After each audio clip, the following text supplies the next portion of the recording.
আল্লাহ পাক একটা জাতিকে বলেছিলেন শনিবারে মাছ ধরবে না। কি করবে না?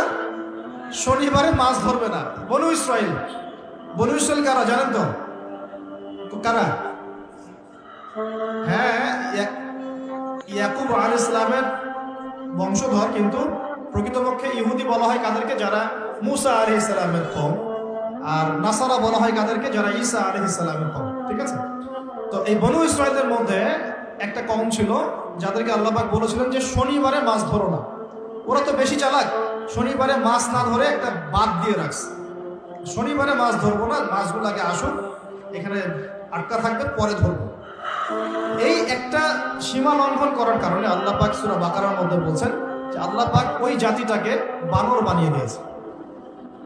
তাহলে মানুষ থেকে বানর হয়েছে, দলিলটা কোরআনে আছে। আর ওরা যে ডারউইনের মতবাদ দিচ্ছে, এটা কুফরি মতবাদ।